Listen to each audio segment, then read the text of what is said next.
Bonjour, je sais que tu sais et tu sais que je sais. Alors, dans cette fameuse terme pédagogique, je n'ai pas négligé les dromadaires. عندك les dromadaires عندهم حدبة وحدة ولي chameaux عندهم جوج حدبات. Alors, on a pu se procurer un mâle et une femelle. هذه اللي كحيحلة هذه c'est une femelle وهذاك اللي تما c'est un mâle. ولكن مازال صغار.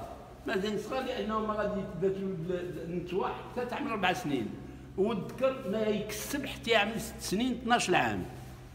هذا الحيوان اللي خلق الله واللي هدر الله عليه في القرآن واللي قال أعوذ بالله من الشيطان الرجيم أفلا ينظرون إلى الإبل كيف خلقت وإلى السماء كيف رفعت وإلى الجبال كيف نصبت وإلى الأرض كيف سطحت.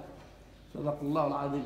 هاد الإبل عنده واحد الامتيازات كبيرة، هو عايش في الصحراء ولكن حتى حنا بدينا نجيبوه لهنا هو تيجر كلا واكل تيعاود يخرج الماكله باش يعاود يهضمها. هاد الإبل عنده بزاف ديال الفوائد اللي خصنا نعرفوها. من الفائده الاولى هما داك الناس اللي تيخدموا في لو ديزير الصحراء واللي كانوا تيعملوا مسافات طويله باش يوصلوا السلعه وتشيل الملحه من ناحيه لناحيه، كانوا تيمكن لهم يتعكلوا ما تيجربوا ما يشربوا. هاد الجمال تيبقاو قابطين شحال ما تيشربوا، شحال ما يمكن لهمش يشربوا. عرفتي شحال؟ من 3 سيمانات حتى 6 سيمانات، من 21 حتى 42 ما تعطيهم ماء.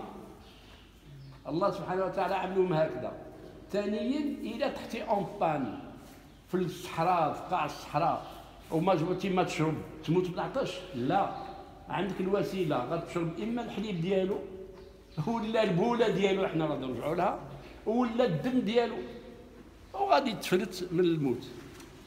هاد الإبل شوف هاد كيفاش مكون عجيب، شوف المنخار ديالو كيف مشدود باش الا جات الرمله ولا شي حاجه تعملها كذا تيشد منخارو باش ما تدخلش المادة ديالو. وعنده في الركابي ديالو في هذا المحل هذا في الصدر ديالو عنده واحد الكوسينه اللي تيجي يجلس بحال الخديه باش ما يحرقوش سميتو شي السخونيه ديال الرمله. هاد الإبل تشوفوا vraiment c'est le voir, le fait de le voir c'est extraordinaire. Et puis on mange sa viande. الماكله ديال اللحم ديالو مزيانه très pauvre. عندك بعد مني on mange sa viande, on utilise sa peau, on utilise ses poils. les poils ديالو مهمين جدا تصوبوا بهم القياطن، تيمكن تصوب بهم الحوايج، تيمكن لك تصوب بهم حتى الثوب.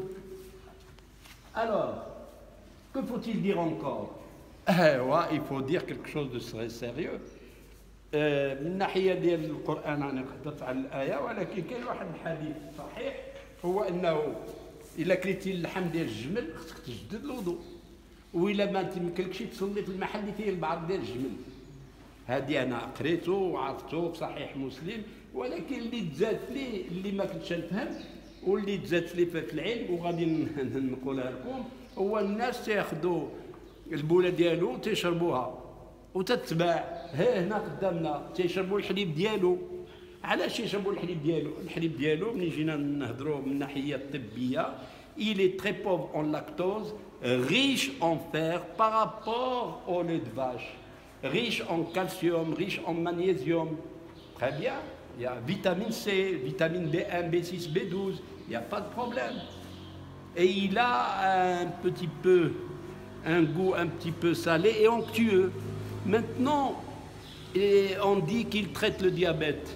Je voudrais bien, mais les études sont très très minces. Et là, il contient de l'insuline qui, paraît-il, passe dans la barrière intestinale. Et le diabétique de type 1 peut avoir à diminuer. S'il prend un demi-litre de lait par jour de la chamelle, il peut diminuer la dose d'insuline. Ça, je n'ai pas encore d'études bien précises. Seulement, ce que je veux dire, c'est que, attention, ce lait-là et les urines, quand on a